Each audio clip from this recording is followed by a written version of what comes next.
할렐루야. 아멘. 하나님께 영광을 돌립니다. 아멘. 이 시간 하나님의 은혜와 사랑과 긍휼과 자비와 평강이 여러분의 삶 속에 가정에 날마다 충만히 차고 넘칠 수 있기를 주님의 이름으로 축복합니다. 아멘. 우리가 신앙생활하면서 어떤 사람은 10년, 20년, 30년, 50년, 70년 신앙생활 했는데 정말 얼마나 주님의 모습이 드러났을까 생각해보면 그렇게 많지 않습니다. 교회 다니면 다닐수록 어떤 면에서 보면 굳어지고 판단하고 정죄하는 모습들을 우리는 많이 보고 있습니다. 그건 왜 그럴까요? 주님을 만나지 못해서 주님을 만나지 못해서 주님을 만났다면 변하게 되어 있습니다. 사도 베드로가 다메섹 도상에서 주님을 만난 후로 어떻게 돼요? 180도 변화됩니다. 우리도 주님을 만나면 그 영광을 보면 변화되게 되어 있습니다. 그런데 성경책만 가지고 주일날 왔다 갔다 하니까 변하지 않습니다. 그분의 말씀을 먹어야 되는데 먹지 아니하고 어떻게 해요? 귀로 듣고 지식으로 받아서 지식은 뭐 한다고 하죠? 교만하게 되고 교만은 멸망, 죽어가는 거죠. 여러분은 담임 목사님한테 그런 말씀을 많이 배웠습니다. 신앙생활에 왔습니다. 정말 우리는 하나님의 그 생명의 말씀을 어떻게 먹어야 합니다. 먹으면 먹은 걸로 끝납니까? 아니에요. 그 말씀을 가지고 내가 그렇게 살지 못한 것 때문에 회개하는 겁니다. 회개하지 않으면 백날 들어도 먹어도 소용이 없습니다. 그래서 말씀은 어떻게 해야 돼요? 먹어야 합니다. 먹으면 어떻게 해야 되나요? 이제 회개하는 겁니다. 회개하고 그 다음에 뭐 하는 거예요? 순종하는 겁니다. 회개하고 순종하지 않으면 그 말씀은 나에게 의미가 없는 겁니다. 믿음은 순종하는 겁니다. 순종하기 하고 또 어떻게 해야 될까요? 엎드리는 겁니다. 기도해야 그 말씀이 생명이 되고 이론이 되지 않습니다. 능력이 되는 겁니다. 따라서 합니다. 말씀 먹고 회개하고 순종하고 엎드리자. 다른 거 없습니다. 신앙의 왕도 다른 거 없습니다. 말씀 먹고 회개하고 순종하는 그리고 엎드리는 것 이외에는 없습니다. 이 시간에 일일 부흥이다 생각하고 차분하게 앉아 계십시오. 아침 일부 예배인데 좀 쫓겨가지고 좀 힘들었는데 천천히 차분하게 왜 안 끝나나 하지 말고 1절, 7절, 8절, 9절, 10절, 11절 이렇게 가면 끝나요. 왔다 갔다 안 해요. 순서대로 이렇게 강의 설교식으로 가니까 차분하게 앉아서 듣기를 원합니다. 아멘. 은혜 받는 복된 시간 되기를 원합니다. 아멘. 다시 한번 말씀 어떻게? 먹고 회개하고 순종하고 엎드리자. 네. 믿습니까? 아멘. 다른 거 없어요. 이 시간 하는 말씀을 먹으시길 바랍니다. 아멘. 귀로 들으면 안 돼요. 혼으로 들으면 안 돼요. 지식으로 들으면 안 돼요. 교만해요. 죽어요. 말씀을 먹어야 합니다. 아멘. 베드로전서는 흩어진 디아스포라에게 고통받고 힘들어하는 그들에게 정의의 소망을 주면서 베드로가 기록한 말씀입니다. 앞으로 우리의 시대는 종말이라고 말합니다. 말세 지말이라고 합니다. 이 고난의 때에 우리가 어떻게 살아야 할까? 고난을 축복으로 바꿀 수 있는 비결은 무엇일까?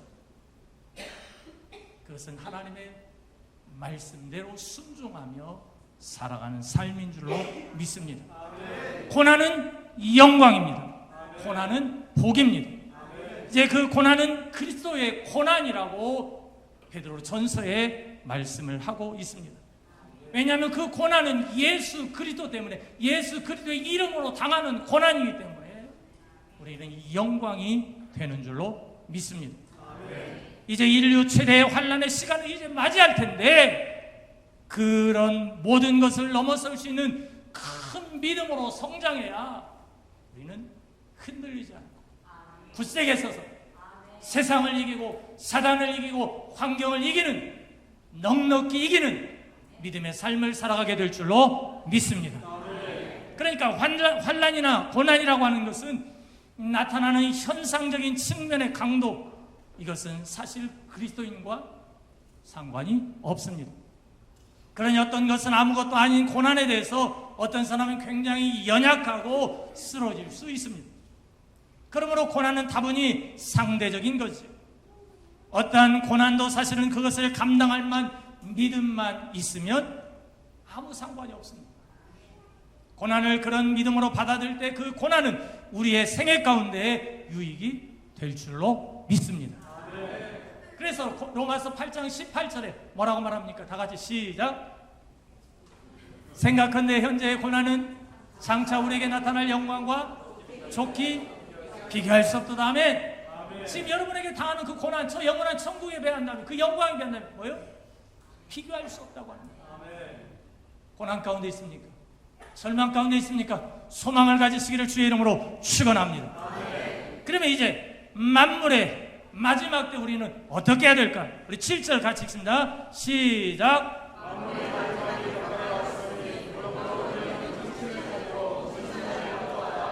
깨어 뭐 하라고요?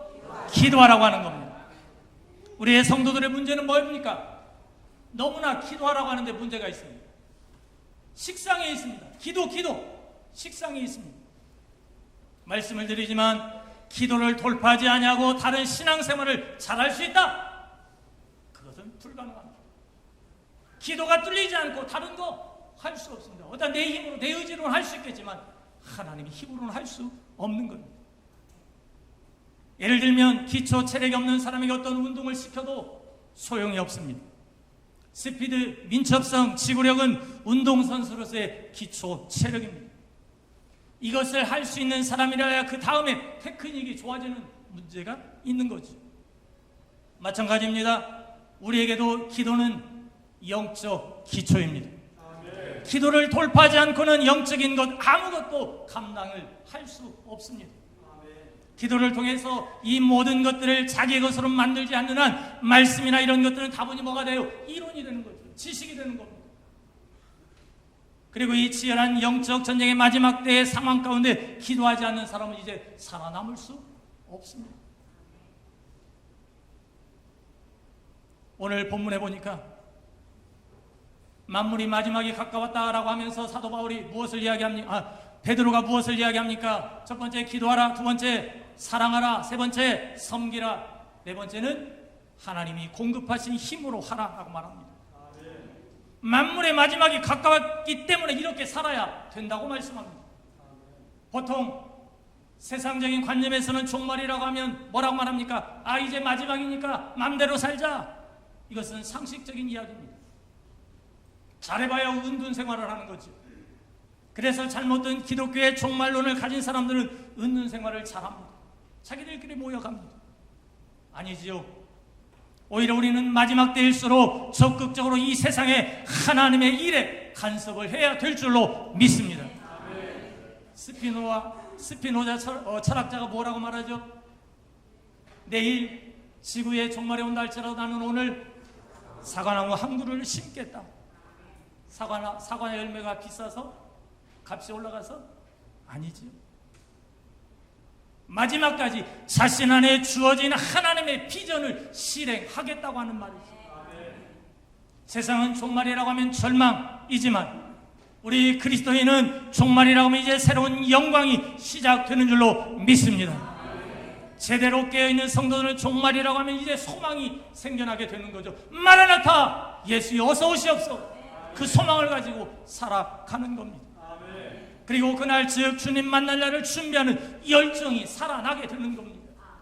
그리고 종말에 가까울수록 우리와 원수의 싸움도 더 치열하기 때문에 그 승리에 대한 감격이 넘치게 되어 있는 줄로 믿습니다. 그렇다면 이제 종말의 때 우리는 무엇을 준비해야 될까요? 그러므로라고 하면서 너희는 정신을 차리고 근신하여 기도하라고 말합니다.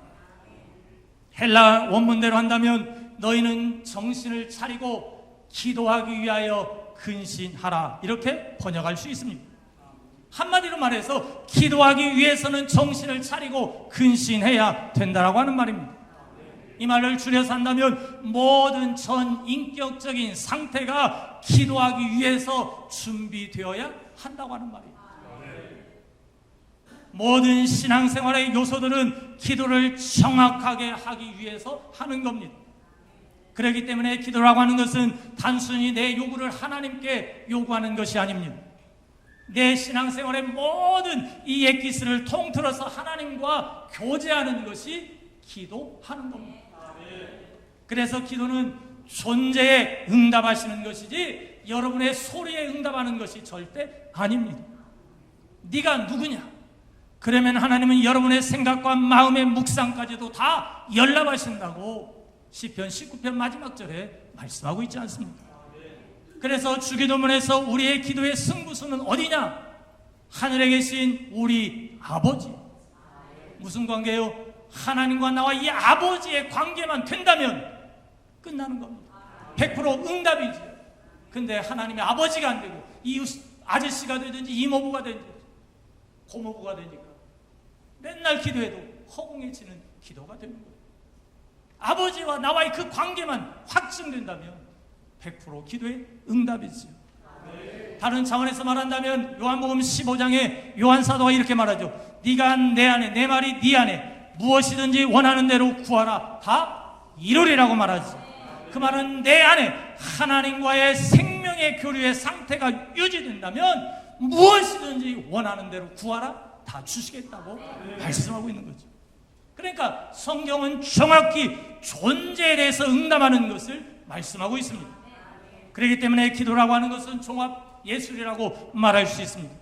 전체 신앙의 모든 것들이 잘 어우러져서 그것이 나타내지는 것이 바로 기도 생활인 겁니다. 정신을 차리고 무슨 말입니까? 여기에 정신을 차린다고 하는 것은 술 취하지 않았다라고 하는 말입니다. 즉 다른 것에 빠지지 아니했다고 하는 거예요. 세상에 빠지지 않았다는 말입니다. 원수는 이 마지막 시대에 얼마나 우리를 혼돈하게 만들고 있는지 모릅니다. 마태복음 24장에 종말의 모든 현상 가운데 가장 첫 번째는 뭐죠? 난리가 있다고 말합니다. 난리의 소문이 있다고 말을 하죠. 무엇이 옳은지 제대로 알 수 없도록 혼란하게 만듭니다. 보십시오. 이 시대는 많은 정보를 가지고 있는 것이 승부수가 아닙니다. 누가 올바른 정보를 가지고 있느냐가 바로 승부수입니다. 오히려 홍수 같은 정보 아래서 우리는 다 지금 죽어가고 있습니다. 그러니 정보가 많이 있어야 된다는 생각은 원수의 속임수인 것이죠. 그러므로 여러분이 컴퓨터 등을 통해서 정보를 볼 때도 보는 것이 중요한 것이 아니라 이걸 원수가 어떻게 말했는가, 지금 속이고 있는 것이 아니냐, 이런 분별을 가지고 보아야 하는 거죠. 뉴스는 어떻습니까? 자기들의 입맛에 맞게 뚜두두두 보내지 않습니까? 우리는 분별하여 드려야 하는 겁니다. 그러기 위해서 정신을 차려야 되는 겁니다. 정신을 차린다고 하는 것은 뭐냐? 하나님께 집중하는 겁니다. 하나님을 통해서 모든 것을 알 수 있는 상태를 말하는 거지요. 그러니 세상에 취하고 컴퓨터에 취하고 게임에 취하고 술에 취하고 이런 것들에 취하면 인생은 끝나버리는 거죠. 그러면 나도 모르는 순간에 원수가 훅 하고 깨버리는 겁니다. 그리고 원수가 원하는 대로 이끌려가는 삶을 살아가는 거예요. 그러므로 우리는 정신을 바짝 차려야 합니다. 정신을 바짝 차린다고 하는 것은 다른 것이 아닙니다. 잠잠히 주님만 바라보는 겁니다. 따라서 주님만 바라보자. 다른 거 아닙니다. 주님만 바라보는 겁니다. 그분을 바라보지 않고 헛된 길을 바라보면 금방 혼돈 속으로 빠져 들어가는 겁니다. 그러니까 우리가 하나님만 바라본다고 하는 것은 감정적인 차원이 아닙니다. 내 시스템 자체가 하나님을 바라볼 때 새 사람의 상태로 움직이게 되는 거예요. 이건 참으로 중요한 이야기입니다. 여러분이 일단 기도를 한다 안 한다, 이것은 문제가 아닙니다. 먼저 하나님의 방식으로 내 영적 상태가 움직이느냐, 이것이 중요합니다. 그래서 우리의 성도들은 기도의 영을 받아야 되는 겁니다. 말씀을 제대로 받으면 영적인 것들이 말씀 가운데 뚫어지게 되기 때문입니다. 그래서 말씀은 너무나도 중요합니다. 여러분은 39년 동안 그 말씀, 진리의 말씀을 먹은 줄로 믿습니다. 귀와 영을 벌쩍 열어서 그 말씀을 먹어야 합니다. 창조주의 말씀, 능력의 말씀을 먹어야 내 영이 살기 때문입니다. 근데 우리는 정신을 바짝 차려야 합니다. 우리의 생각을 늘 주님께 집중하고, 그리고 하나님의 음성을 들을 수 있는 영적 상태를 유지해야 되는 겁니다. 이제 여러분이 영적 훈련이 되어서 제대로 하나님과 관계가 맺어지면 늘 무엇이든지 주님의 음성을 듣고 움직일 수 있는 상태가 되는 거지. 이것이 바로 정신을 차리는 겁니다. 사랑하는 성도 여러분, 한순간이라도 자꾸만 혼돈 속으로 들어가면 되지 않습니다. 늘 잠잠히 하나님만 바라보시기를 원합니다. 그분만을 생각하고 그분께 집중되어 있고 늘 성령의 음성을 듣는 상태를 유지해야 하는 겁니다. 이것은 우리의 노력으로 되는 것이 결코 아닙니다. 그렇게 하기 위해서 하나님이 여러분에게 근본적으로 은혜를 주시는 줄로 믿습니다. 그러니 우리는 늘 그분에게 겸손하게, 하나님, 오늘도 내 힘으로 살지 않게 하시고 저에게 은혜를 부어 주옵소서. 주님의 그 크신 사랑을 한량없이 부어 주옵소서. 은혜라고 하는 건 뭡니까? 그분이 핏값으로 값 없이 공짜로 주었다고 하는 것이 은혜입니다. 그러니 우리는 선물을 은혜로 받고 사는 것입니다. 그래서 늘 은혜가 있으면 주님만 바라볼 수 있는 거죠. 은혜가 있으면 그분만을 생각할 수 있습니다. 늘 성령의 음성을 듣는 것을 즐거워합니다. 이제 복음의 광채가 비춰져야 합니다. 말씀을 들으면서 축사도 일어나고, 말씀을 들으면서 은사도 임하고, 말씀을 들으면서 능력이 임하고, 또한 말씀을 들으면서 회개하는 역사가 일어나야 되는 줄로 믿습니다. 이런 역사가 일어나기는 하나님의 그 영광의 임재가 임해야 될 줄로 믿습니다. 영으로 들으면 가능합니다. 그래서 우리는 정신을 차려야 되는 겁니다. 또 어떻게 해야 된다고 말합니까? 근신해야 한다고 말씀합니다. 분명히 말하지만 먼저 기도를 하느냐 안 하느냐, 이것은 다음의 문제입니다. 왜냐하면 기도라고 하는 것은 여러분의 신앙생활의 결론에 해당하기 때문입니다. 어떤 상태가 되어서 여러분이 기도할 수 있게 되어진 것이죠. 왜 기도 못할까요? 기도하고 싶은데 왜 기도하지 못할까요? 기도 안 하기 때문에 못한다기보다는 기도를 안 할 수밖에 없는 어떠한 상태를 만들었기 때문에 기도를 못하는 겁니다. 세상에 빠져있고 TV 연속극에 빠져있고 늘 혼돈 속에 걸려있고 늘 자기 생각으로 집중하고 자기 방법으로 살고, 한마디로 말해서 뭐요? 늘 옛사람의 상태를 유지하니까 기도를 할 수 없는 거예요. 이런 상태만 유지하던 사람이 어떤 사건을 만나서 고난을 겪을 때 기도한다고 한번 생각해 보십시다. 엄밀히 따져서 그 상태는 기도하는 것이 아니죠. 자기 신세 타령일 겁니다. 물론 그 신세 타령에서 자기의 힘이 빠졌기 때문에 하나님을 찾는 작업이 시작이 될 겁니다. 그리고 박박히다 보니까 그 시간 속에서 기도할 수 있게 된 것입니다. 그러니 늘 옛사람으로 충만한 사람이 고난다고 해서 바로 기도하지는 않는 거죠. 탕자의 비유에서도 보면 탕자는 어떻게 합니까? 세상에 푹 빠졌습니다. 그리고 돈도 다 날려버립니다. 고난이 옵니다. 그런데 주염 열매라도 먹을 것이 있으니까 아버지를 찾지 않습니다. 그리고 이제 드디어 주염 열매도 없자 누구를 생각하죠? 그는 기도하지 않습니다. 그냥 단순히 아버지 집에 있을 때 그 풍성함만 생각을 하는 겁니다. 즉 자기 신세 타령이죠. 그리고 이제 정신을 차리기 시작합니다. 그래서 아버지께로 돌아가기로 결정을 하죠. 기도하는 게 아니지요. 일단 고난 가운데서 아버지께로 돌아가기로 결정을 합니다. NIV 성경에 보니까 He came to himself라고 말합니다. 뭐예요? 자기 자신에게로 돌아갔다고 하는 겁니다. 그 말인즉 먼저 자신의 비참함을 본 것이지, 그 다음에 드디어 이제 기도할 수 있는 겁니다. 그런 엉망진창으로 살고 바로 기도할 수 있다고 생각하면 골치 아픈 이야기입니다. 그럴 수 없습니다. 옛사람으로 충만한 사람은 절대로 어떤 상황, 환경이 온다 할지라도 먼저 기도하지 않습니다.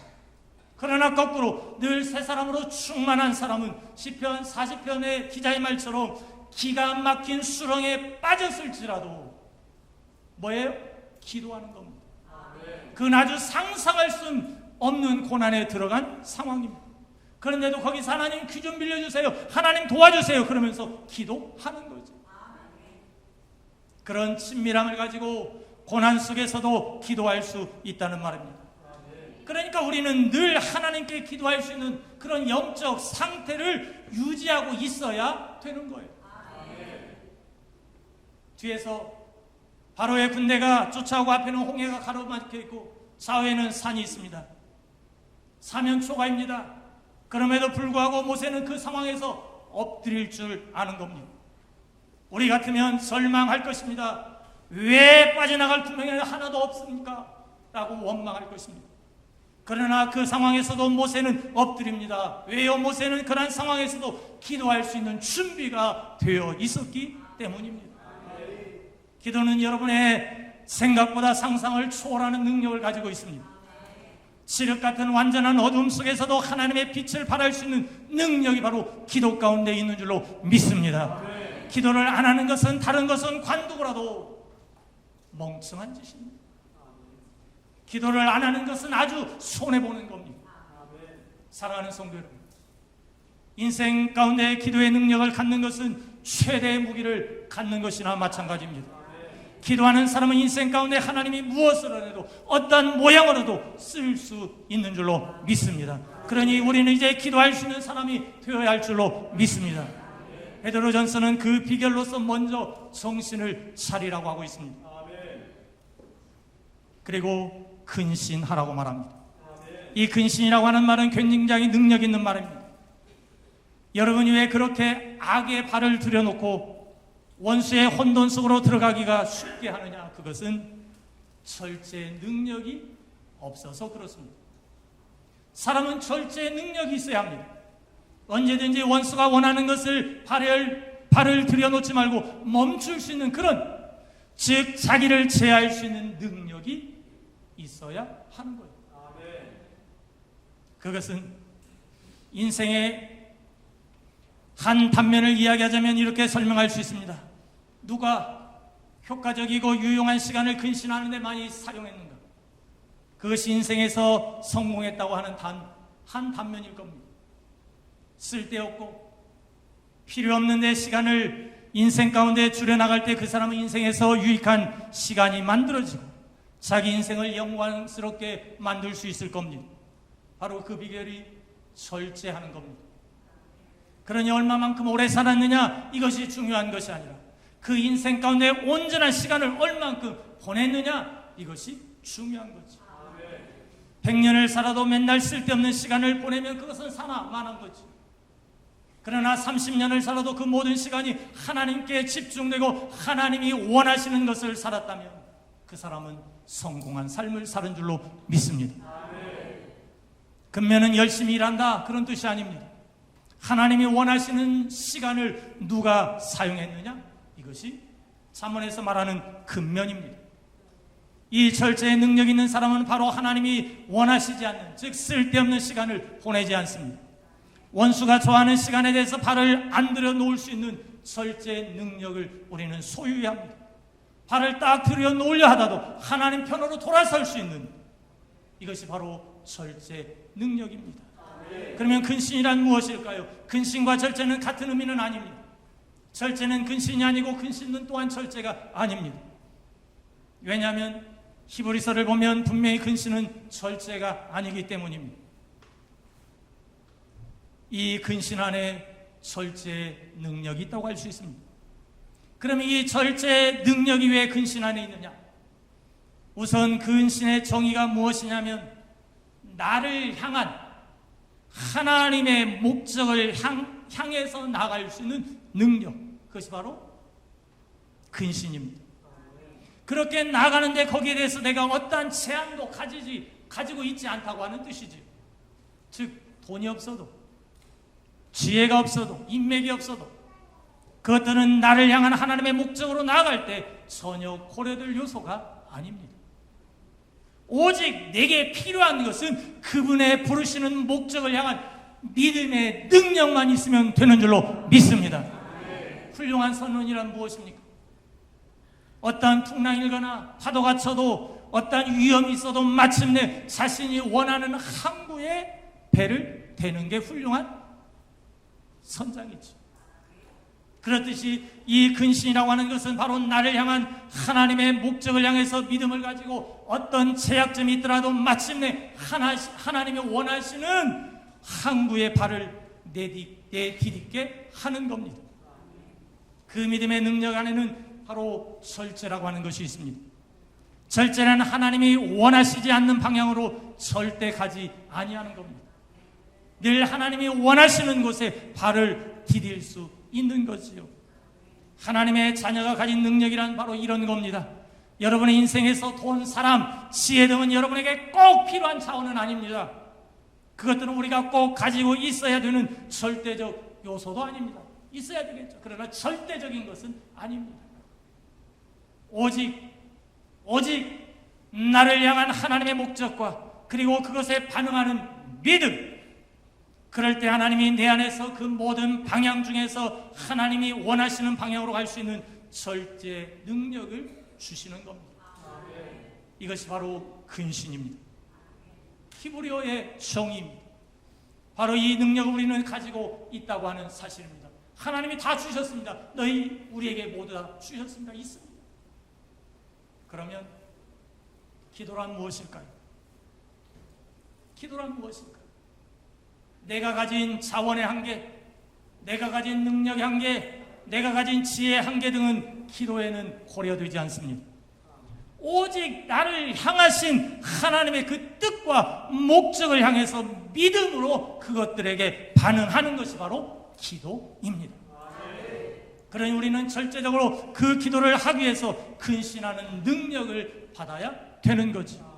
반드시 나를 향한 하나님의 그 뜻이 무엇인가, 하나님의 그 목적이 무엇인가, 그것을 받아들일 수 있는 믿음, 그 목적을 향해 나갈 때 하나님이 원치 않는 방향으로 가지 않을 수 있는 절제 능력을 가져야 되는 거지.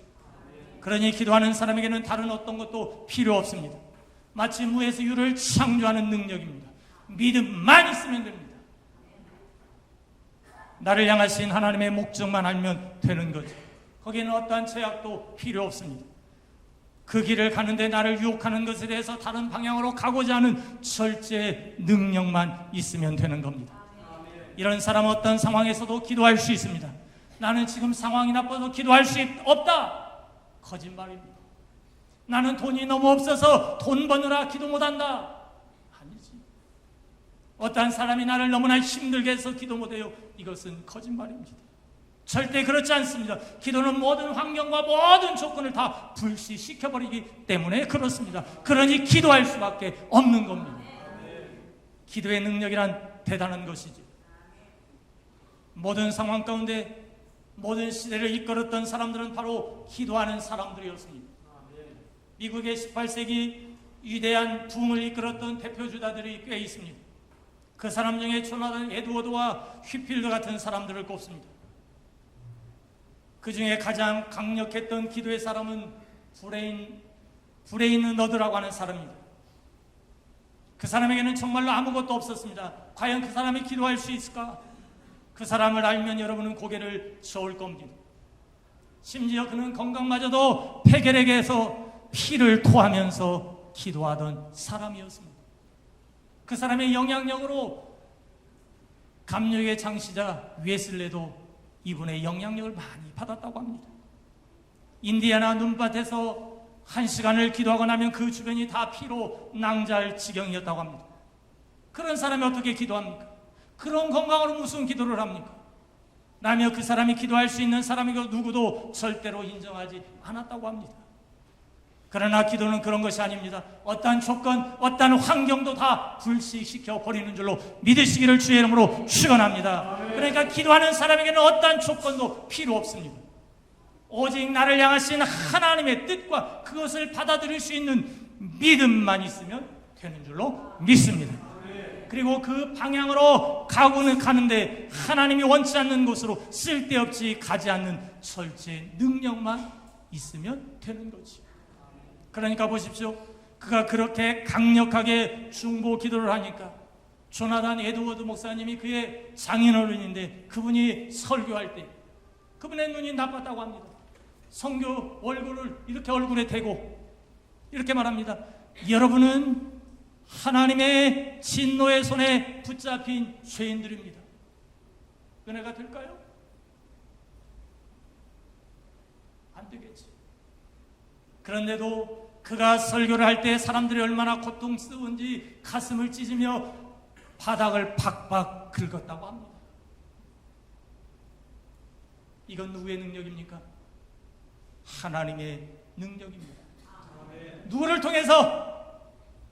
불에 있는 너드라는 사람을 통해서, 기도하는 사람을 통해서 역사하고 계시는 줄로 믿습니다. 이것이 바로 기도입니다. 이런 사람만이 기도할 수 있는 겁니다. 정신을 차리고 근신하여 그 결과는 기도하는 겁니다.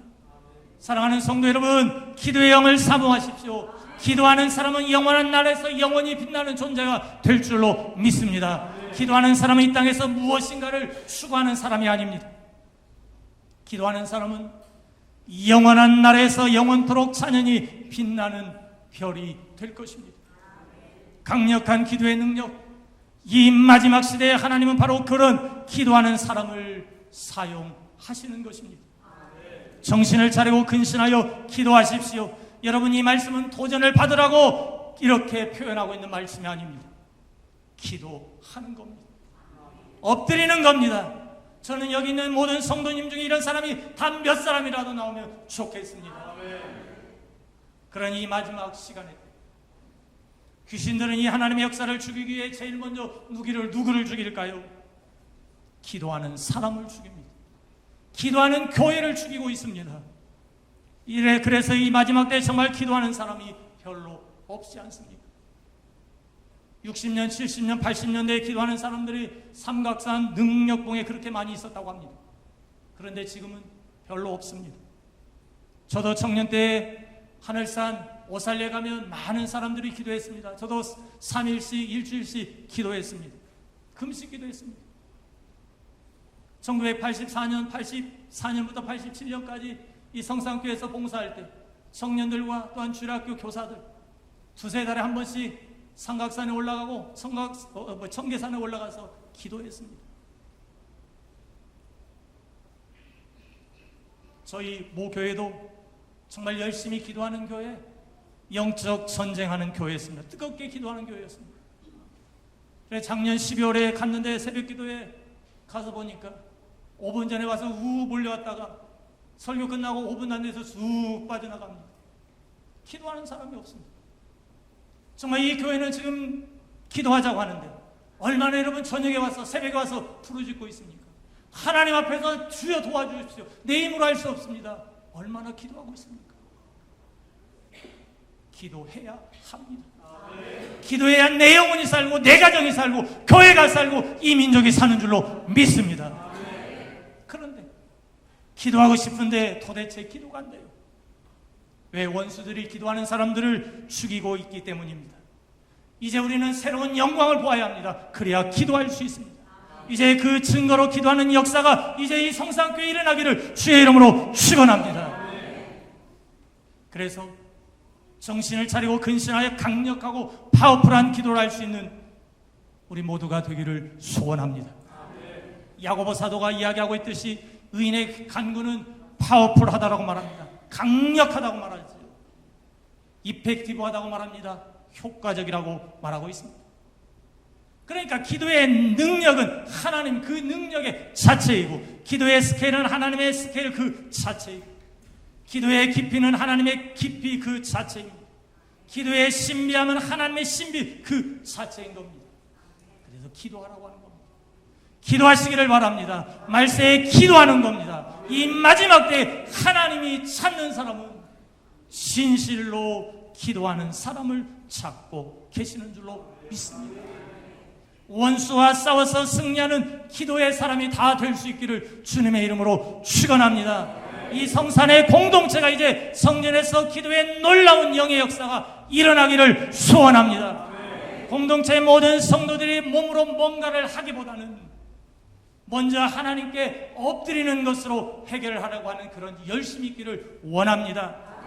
일하느라고 바빠서 기도 못했어요, 이것이 아니라 기도하느라고 일할 필요가 없었어요. 이렇게 되어야 합니다. 왜요? 기도하니까 하나님이 모든 것을 해결해 주셨으니까. 이런 고백, 이러한 간증들이 많이 일어나기를 원합니다. 사랑하는 성도 여러분, 이제 깔깔대는 기도를 그만두십시다. 영광스러운 기도의 사람이 되기를 원합니다. 엎드렸다면 하나님의 임재가 임하고 두 손을 들 때 원수가 덜덜 떨고 기도하다가 죽겠더라고 하는 이런 결단을 해야 할 것입니다. 오늘 이 기도가 상달되지 않는다면 내가 여기서 일어나지 아니하리라. 이 마지막 시대에 하나님은 남은 자의 사역 가운데 가장 핵심적인 것은 바로 기도하는 자를 찾고 있습니다. 이런 기도하는 할 수 있는 사람은 많을 필요 없습니다. 몇 명만 있으면 살게 되어 있습니다. 그렇다면 하나님은 그런 사람들을 통해서 놀라운 역사를 만들어 가실 것입니다. 하나님은 그런 사람들을 보호해 주실 것입니다. 하나님은 그런 사람들을 귀하게 여겨 주실 것입니다. 이 교회 가운데 이제 이런 기도의 역사가 일어날 수 있기를 주님의 이름으로 소원합니다. 그냥 내가 필요하니까 기도해야 돼, 이런 마음들을 버리시고 나는 기도에 목숨 걸리라, 이런 마음을 가지고 어떤 환경과 고난과 핍박이 온다 할지라도 기도로 날마다 승리하는 우리 모든 성도님 될 수 있기를 주의 이름으로 축원합니다. 이제 두 번째로 8절 한번 읽습니다. 시작.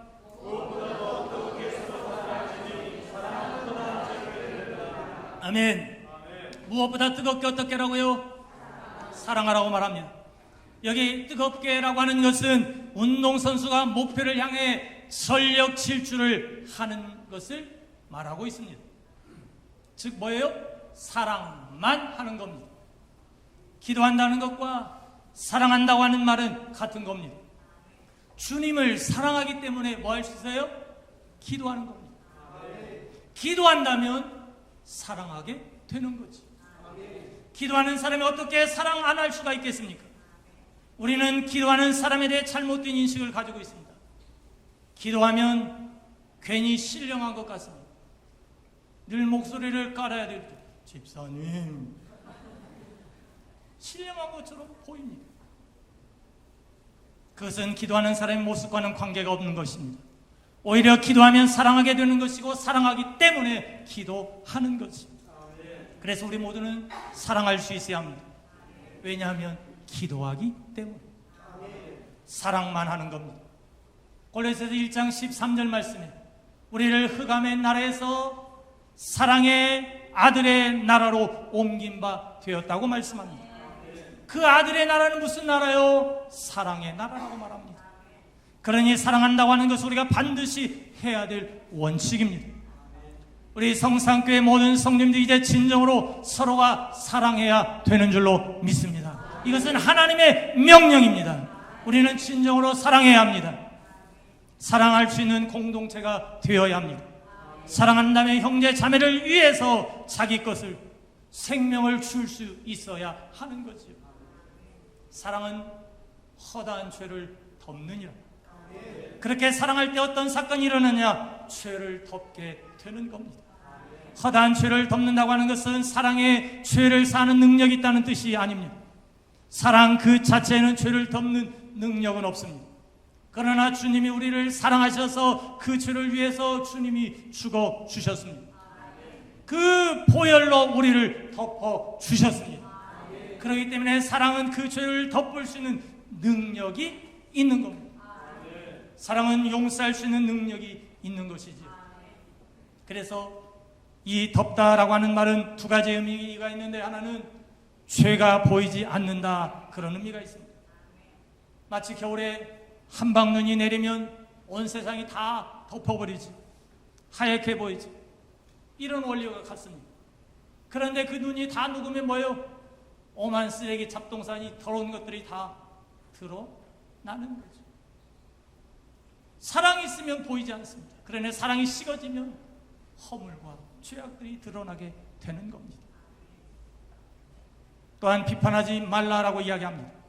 비판하는 것이 왜 나쁠까요? 비판은 그 사람의 악을 들춰내기 때문에 나쁜 겁니다. 그 사람의 악을 들춰낼 때 그 사람의 악만 들춰내는 것이 아니라 그 악을 내가 선택하게 되기 때문에 나쁜 겁니다. 그러니 비판은 그 사람에게도 상처를 주고 나도 그 죄를 받아들이게 되는 거지요. 교회 공동체가 선악과를 먹으면 전부 이렇게 악해지게 되는 겁니다. 그래서 공동체는 뭘 먹어야 돼요? 뭘 먹어야 돼요? 생명나무를 먹어야죠. 에덴 동산에서 생명나무를 먹어야 돼요. 선악과 먹었죠. 생명나무 먹어야 돼요. 그 생명은 바로 사랑입니다. 사랑입니다. 그러니 서로가 사랑할 때 죄를 덮어버리는 거죠. 죄를 덮는다고 하는 것은 그냥 죄를 두둔하라 그런 이야기가 아닙니다. 바로 죄를 은혜로 덮어버리는 겁니다. 죄를 은혜로 감싸버리는 거죠. 그래서 그 사랑 안에서는 죄가 녹아지는 거죠. 은혜로 죄를 덮을 때 그 사람이 죄를 스스로 이제 깨닫게 되는 거예요. 비판하고 판단하면 깨닫지 못해요. 그러나 사랑으로 덮으면 내가 이런 죄를 졌구나 깨닫게 되는 겁니다. 덮다라는 말은 대체하다라고 하는 의미가 있습니다. 예수님께서 우리 죄를 담당하셔서 그 죄를 그분이 받으셨죠. 야고보 공동체는 다른 형제의 죄를 자기의 죄처럼 품어버린다고 말씀하고 있습니다. 그래서 그들은 서로 죄를 고하기를 가능케 하는 사이가 되었습니다. 그렇기 때문에 우리는 그 사랑 가운데는 모든 죄를 이길 수 있는 능력이 생기는 것이고, 사랑하게 되면 비판하는 것이 아니라 그 사람을 내 죄처럼 껴안고 그를 위해서 회개할 수 있는 겁니다. 내가 형제를 위해서 기도하지 못했어. 그걸 내가 안고 품고 회개하는 겁니다. 그래서 죄를 서로 고하라는 이 야고보 사도의 말은 그 자체로 공동체가 엄청난 공동체라고 하는 것을 의미하고 있는 겁니다. 사랑의 공동체. 바라옵기는 우리 성산교회가 정말 사랑의 공동체가 되기를 주님의 이름으로 소원합니다. 기도하는 자는 사랑할 것이고 사랑하면 기도하는 겁니다. 그런 의미에서 사랑과 기도는 같은 말이지. 이제 우리 성산교회 모든 성도들 정말로 뜨겁게 사랑으로 모든 죄를 덮어버리는 교회 되기를 주의 이름으로 축원합니다. 자, 9절 읽습니다. 시작. 아멘. 서로 대접하기를 어떻게 하라고요? 원망 없이 합니까? 기도하면 사랑하고 사랑하면 기도합니다. 그래서 사랑은 거룩한 소비를 하게 되어 있습니다. 사랑하면 줘도 끝없이 안 주고 싶을까요? 주고 싶습니다. 사랑은 절대로 인색하지 않습니다. 그렇기 때문에 하나님께 드리는 것을 좋아합니다. 누군가에 늘 주고 싶어하지. 인색한 것은 사랑하지 아니하는 증거입니다. 분명히 말할 수 있습니다. 하나님을 사랑하면 자꾸만 드리고 싶습니다. 그것은 그 사람이 하나님을 사랑한다는 증거이기 때문입니다. 하나님을 사랑하면 바로 형제 자매를 사랑하는 겁니다. 그리고 그 사랑의 분명한 증거는 거룩한 소비를 하게 되어 있습니다. 주어도 계속 주는 거지. 줄 수 없을 때 어때요? 괴롭습니다. 우리는 늘 사랑하면 거룩한 소비를 즐기게 됩니다. 맨날 주는 사람만 주지 말고 좀 모르는 사람도 불러다가 같이 먹고 그러시기를 바랍니다. 끼리끼리만 하지 마시고 아가페에 가는 길은 반드시 필레오가 있다는 사실을 잊지 마십시오. 늘 그렇게 교제할 수 있어야 합니다. 우리 모두가 다 이런 거룩한 소비를 할 수 있어야 할 것입니다. 1세기의 성도들, 특별히 그 시대의 성도들은 그리스도인으로서 쫓기면서 살아야 했습니다. 그러니까 손님 대접하기를 원망 없이 하라라고 했는데 그들을 숨겨줬을 때 어떻게 되는 걸까요? 숨겨준 사람마저도 위험한 거지. 그러다 발각되면 자신도 죽을 수 있는 문제입니다. 그래도 원망하지 말라고 하는 거지요. 기쁨으로 죽으라고 하는 겁니다. 이것이 바로 진정한 사랑입니다. 구소련 시대 정치범 수용소에 콤벨트라는 의사가 있었습니다. 그는 정치범 수용소의 환자들을 치료하고 있던 의사였는데 그것의 담당자가 어떤 환자를 데리고 왔습니다. 근데 그 죄수가 너무나 몸이 아파 보였습니다. 그런데 담당자가 이 의사에게 말합니다. 너는 저 사람을 절대로 치료하지 말라. 그러나 그는 의사의 양심상 그를 치료하지 않을 수 없었습니다. 그래서 명령을 어기고 그 사람을 계속 고쳐주었습니다. 이것이 발각되었습니다. 이제 죽게 되었습니다. 그래서 너는 이 사람 때문에 너는 죽게 되었는데 억울하지 않느냐? 그러나 한 생명을 살리고 죽는다면 그것은 내가 의사로서 만족한다. 그리고 이 의사는 죽었습니다. 그가 살린 사람이 누굴까요? 바로 솔제니치입니다. 러시아의 대문호이지요. 그 솔제니치가 바로 그렇게 해서 살아난 것입니다. 자기의 생명을 희생할 때 그렇게 위대한 생명이 탄생되어지는 겁니다. 우리는 반드시 사랑해야 되고 거룩한 소비를 할 수 있어야 되는 겁니다. 자기의 생명의 위협을 겪어도 줄 수 있는 사람이 되어야 합니다. 이제 우리에게 다가오는 이 시대 가운데 그런 시간들이 올 겁니다. 이제 가족끼리도 고발하는 그 시대가 올 겁니다. 어디에 나오나요? 복음서의 예언이지 않습니까? 그러나 우리는 그 시대에도 다른 사람을 살리기 위해서 우리가 기꺼이 그것들을 포기해야 될 줄로 믿습니다. 10절 읽습니다. 시작.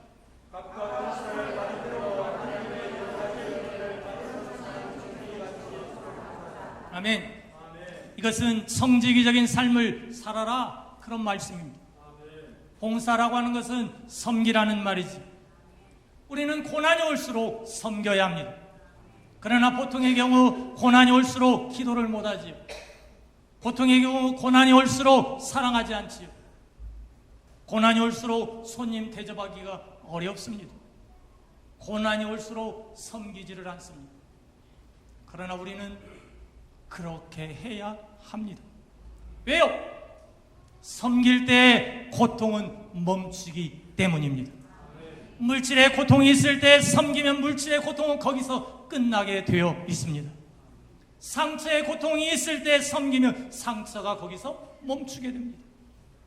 고독의 아픔을 가지고 섬길 때 고독은 거기서 멈추게 되어 있습니다. 사랑하면 섬기는 것을 두려워하지 않습니다. 사랑하면 어떤 사람을 섬기다가 상처받는 것 두려워하지 않습니다. 그러니 섬기지 못하는 것은 뭐예요? 사랑하지 못하기 때문입니다. 사랑하지 못하는 것은 기도하지 못하기 때문입니다. 이 모든 것들은 다 기도의 능력 가운데서 나오는 행위들인 것이죠. 그런데 우리가 봉사하려면 어떻게 해야 된다고 말합니까? 각각 은사를 받은 대로 하라고 말합니다. 물론 우리는 은사가 없어도 그저 섬길 수 있습니다. 그러나 섬기기로 작정된 사람에게는 하나님의 능력이 임하게 되는 줄로 믿습니다. 하나님이 섬기라고 은사를 주시는 겁니다. 로마서 12장에 교회를 세우는 은사들이 나오죠. 그 모든 은사는 철저히 교회를 섬기기 위한 은사들입니다. 구제하는 은사, 예언하는 은사, 가르치는 은사, 근면의 은사, 리더십의 은사, 많은 은사들이 나오는데 이것은 모두 다 섬기는 은사들입니다. 그러니 교회의 모든 근본적인 능력은 하나님이 섬기기 위해서 주신 것입니다. 그러므로 우리는 섬기는 삶을 반드시 살아야 하는 겁니다. 사랑은 섬기기를 두려워하지 않습니다. 영혼을 섬기시기를 바랍니다. 로마서 12장의 원리에서 섬겨야 합니다. 그렇게 해서 하늘의 상급을 쌓으시기를 바랍니다. 하늘의 상급은 아니더라도 주님을 사랑하며 이렇게 살아가야 되는 겁니다. 하나님의 여러 가지 은혜를 받은 선한 청지기 같이 서로 봉사하라. 청지기라고 하는 것은 인생을 가장 행복하게 살 수 있는 원리인 것입니다. 인생의 불행은 어디서부터 시작될까요? 모두 다 자기 것이라고 생각할 때 불행이 시작이 되는 겁니다. 명심하십시오. 내 것, 내 것.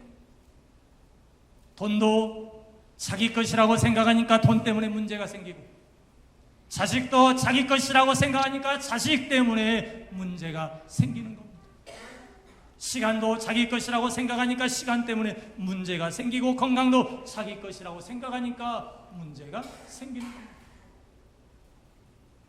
인생의 불행은 무엇인지 자기 것이라고 생각할 때 불행이 시작되는 겁니다. 이 세상에 내 것이 있습니까? 없습니까? 내 거 있어요? 없어요? 이 생명 내 거 아니에요? 생명 여러분 거 아니에요? 아니죠. 생명이 내 거라면 살고 싶으면 살고 죽고 싶으면 죽고 마음대로 할 수 있죠. 이 세상에 내 것은 아무것도 없습니다.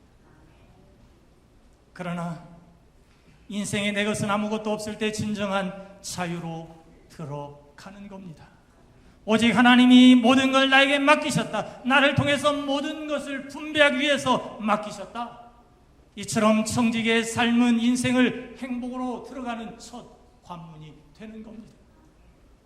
그 청지기의 삶을 살려면 여러 가지 은혜를 맡은 선한 청지기 같이 하라고 말씀합니다. 은혜를 맡았다고 하는 것은 앞에 은사를 받았다는 말과 같습니다. 그러니 청지기적인 삶은 하나님이 주신 은사의 책임을 가지고 살아야 된다고 하는 말씀입니다.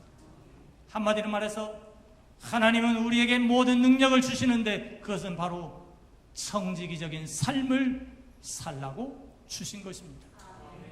돈을 주셨다면 그것은 구제하는 은사를 위하여 주신 것이고, 가르치는 은사를 주셨다면 그것은 가르치는 섬김을 위하여 주신 것이고, 또 어떤 사람을 잘 감싸준다면 그것은 위로의 은사를 위하여 주신 것입니다. 반드시 우리는 이런 은사들이 청지기적인 삶이라는 것을 기억해야 합니다. 섬기십시오. 그분은 자기가 이 땅에 온 것은 섬김을 받으려 함이 아니라 섬기러 오셨다고 말씀합니다. 작은 예수님, 여러분들도 당연히 섬겨야 되지 않겠습니까?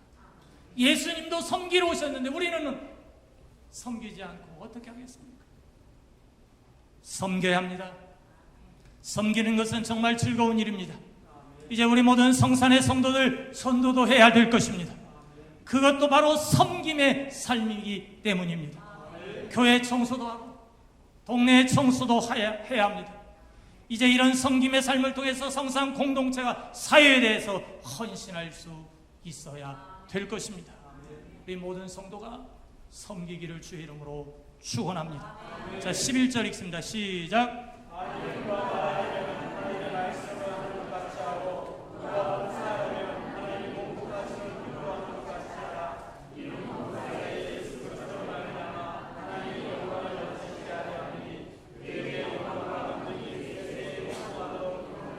아멘. 한마디로 어떻게 살라고요?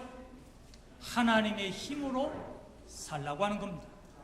10절에서 은사대로 살라고 하는 것은 하나님의 힘으로 살라는 것의 일부분입니다. 우리는 이제 하나님처럼 듣고 하나님처럼 말해야 합니다.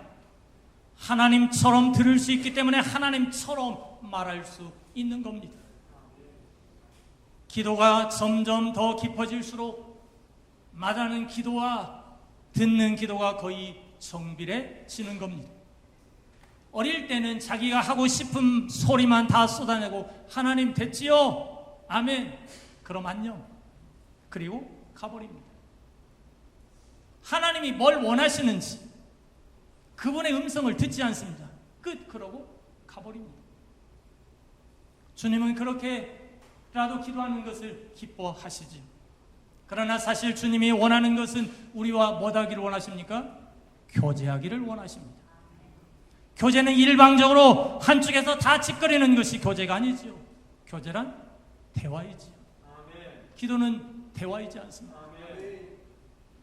이 세상의 모든 관계 문제는 사실 대화의 부재라고 말할 수 있습니다. 오늘 부부도 대화하면 거의 모든 문제가 풀릴 것인데 대화가 없어서 많은 가정들이 깨어지고 있습니다. 이제 손을 잡고 대화해야 할 것입니다. 자녀와 부모의 관계도 대화를 해야 됩니다. 그래야 풀려집니다. 하나님과도 교제해야 되는 겁니다. 하늘의 소리를 듣기 때문에 하늘의 말을 할 수 있는 겁니다. 맨날 땅의 말만 들으니까 땅의 말만 나오는 거죠. 그 땅의 말을 듣고 하늘을 열려고 하니까 열리나요? 열리지 않습니다. 하나님처럼 말하는 비결은 바로 하나님의 음성을 듣는 거죠. 하늘의 음성을 듣는 겁니다.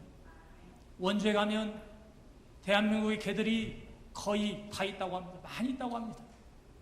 그러니까 한번 상상해 보십시오. 거기는 개판일 거죠. 개가 많으니까 개판이겠죠. 그런데 거기 있는 개들이 거의 지지를 못한다고 합니다. 혀를 잘라서 그랬을까요? 아닙니다. 귀를 뚫어버린 겁니다.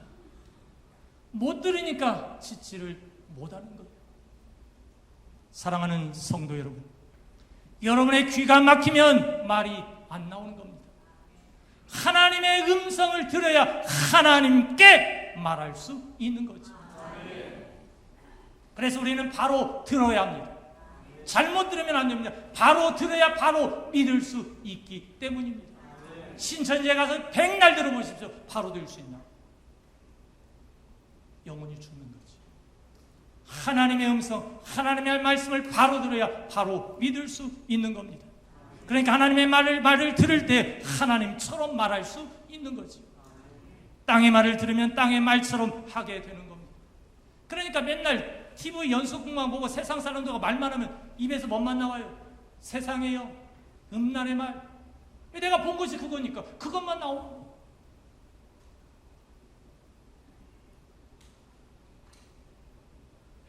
우리는 하나님의 말을 들어야 합니다. 하나님의 음성을 들어야 내 영혼이 살고 우리의 가정이 살고 이 교회가 사는 줄로 믿습니다. 그래서 우리는 하나님의 말씀을 하는 것 같이 하고 앞에서 말한 기도나 이런 것들은 전부 하나님처럼 기도해야 하는 겁니다. 누가 봉사하려면 하나님이 공급하시는 힘으로 하는 것 같이 하라고 말씀하지. 특별히 하나님의 일은 자기 힘으로 하지 못하는 겁니다. 하나님의 자녀는 절대로 하나님의 힘으로 일을 해야 하는 겁니다. 하나님의 힘으로 하지 않으니까 탈진이 오고 낙심이 오고 절망이 오는 거죠.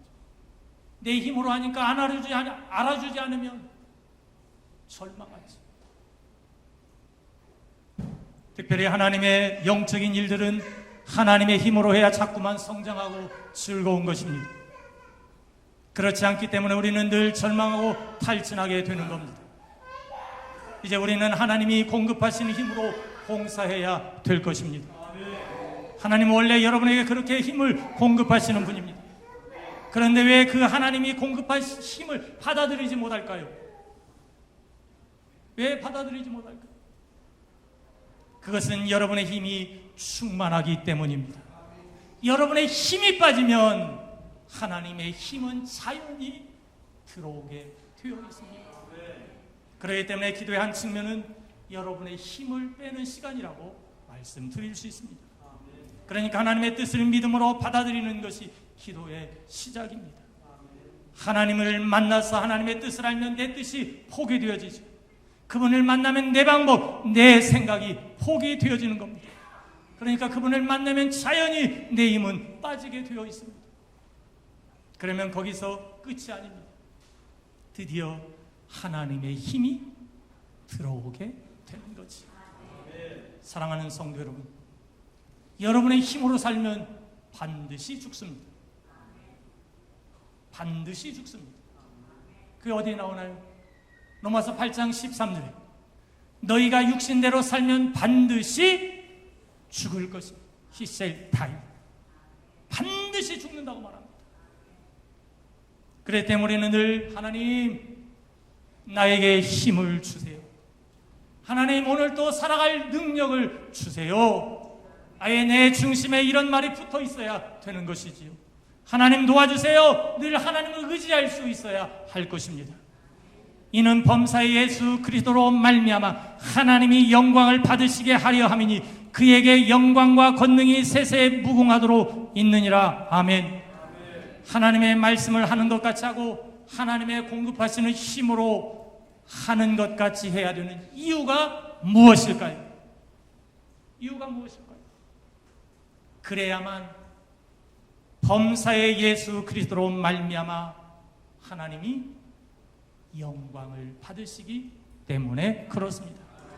거꾸로 말한다면 내 힘으로 하면 하나님이 어떻게 영광 받지 않는다는 것. 기억하시기 바랍니다. 내 힘으로 하려고 하면 오히려 하나님의 일을 망가뜨려요. 그래서 우리는 그분의 힘으로 받고 그 힘으로 일을 해야 되는 거지. 범사, 즉 모든 일 가운데 하나님의 힘으로 할 때 그분은 모든 일 가운데 영광을 받으시게 되는 겁니다. 절대로 하나님의 일을 인간의 수준으로 할 수가 없습니다. 하나님의 일을 인간의 수준으로 할 때 그것을 망가뜨리게 되기 때문입니다. 섬김도 사람의 일로 하니까 자꾸만 인간적인 체면을 세우고 인간의 의가 드러나게 되는 거지. 철저히 하나님의 힘으로 살아갈 수 있기를 주의 이름으로 축원합니다. 말씀을 맺습니다. 사랑하는 성도 여러분, 우리는 지금 마지막 시대를 살아가고 있습니다. 이 마지막 때에 많은 고난과 환난과 핍박이 온다고 하고 있습니다. 이런 고난의 시대를 살아가기 위해서 우리는 어떠한 삶을 살아야 할까요? 정신을 차리고 깨어 근신하여 기도하기 위하여 절제하면서 피차 뜨겁게 사랑하면서 정직의 삶으로 섬기면서 하나님께서 공급하시는 힘으로 날마다 세상과 환경과 사단과 싸워서 승리하는 우리 모든 성도님들이 다 될 수 있기를 주님의 이름으로 축원합니다. 축원합니다. 이 시간 우리 말씀을 생각하면서 한번 통성으로 기도하도록 하겠습니다. 이 시간 여러분에게 주신 하나님의 말씀, 가슴판에 단 그 말씀이 있을 겁니다. 은혜 받았다 돌아가면 또 똑같습니다. 문 밖에 나가면 삶은 여전합니다. 바뀌지 않습니다. 왜?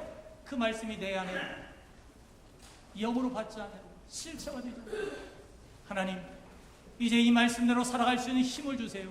내 힘으로는 살 수 없습니다. 주여 권세의 능력으로 붙잡아 주옵소서. 회개하게 하시고 이 말씀대로 살아갈 수 있는 힘을 달라고 말씀을 생각하면서 여러분에게 주셨던 그 은혜의 말씀 한 말씀이라도 붙잡고 지금 우리 주여 한번 부르고 기도합니다. 주여! 할렐루야. 하나님 아버지, 내가 사랑을 감사합니다. 아버지 하나님, 우리의 힘으로는 아무것도 할 수 없습니다. 연약합니다. 부족합니다. 주여 당신 능력과 권능으로 충만케 하시고 하나님의 온전하신 아름다운 귀한 역사를 이루어갈 수 있도록 은혜를 더하여 주옵소서. 정말 이 시간 한 말씀 한 말씀이라도 주여 저들의 마음판에 새겨지게 하옵소서. 주여 말씀을 먹고 정말 이 말씀대로 살아갈 수 있게 하소서. 아버지 하나님, 기도하지 못하고 사랑하지 못한 것들을 정말 하나님의 힘으로 섬기지 못한 것들을 주님 회개하오니 주님 용서해 주옵소서. 주의 보혈로 정결하게 하시고 깨끗게 하사 하나님의 그 선하시고 온전하신 뜻을 이루어갈 수 있는 믿음의 삶이 되도록 주의 은혜를 더하여 주옵소서. 정말 한 말씀 한 말씀이라도 주여 저에게 영혼의 양식이 되게 하시고 생명을 살리게 하시고 정말 은혜 받은 걸로 끝나지 않게 하옵소서. 정말 한 말씀이라도 실천할 수 있는 힘을 더하여 주옵소서. 회개형을 보소서. 회개하게 하옵소서. 내가 이제는 이렇게 살지 않으리라. 정말 주님의 말씀대로 목숨 걸고 생명을 바쳐 살아가리라. 주님 앞에 회개하려 하시고 정말 능력의 권능의 발로 붙잡으시고 날마다 하나님 은혜의 보좌 앞에서 하나님을 만나는 그 감격과 기쁨이 넘치는 믿음의 삶이 되도록 주의 은혜를 더하여 주옵소서. 주여 날마다 충만케 하시고 하나님이 말하게 하는 것처럼 말할 수 있는 믿음의 삶이 되도록 우리 하나님 은혜를 더하여 주옵소서. 주의 은혜를 더하여 주옵소서. 주여 저들을 성령으로 충만케 하시고 능력의 권능의 발로 붙잡으시고 정말 한 말씀 한 말씀이라도 하나님이 원하시고 하나님이 기뻐하시고 온전하신 그 뜻을 이루어갈 수 있는 믿음의 삶이 되도록 주여 도와주옵소서. 주님, 내 힘으로 살 수 없습니다.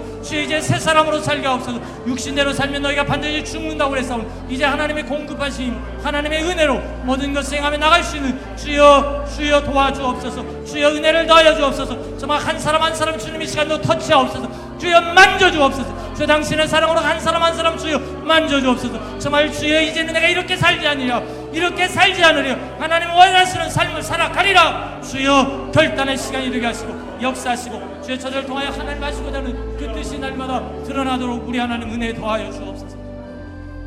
하나님 아버지 감사합니다. 정말 이 성산의 공동체가 사랑의 공동체가 되게 하옵소서.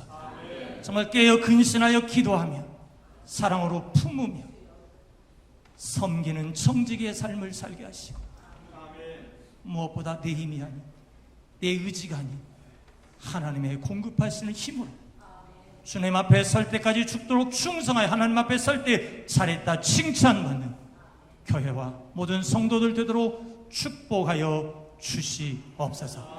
감사하고 예수님 이름으로 기도하옵나이다. 아멘.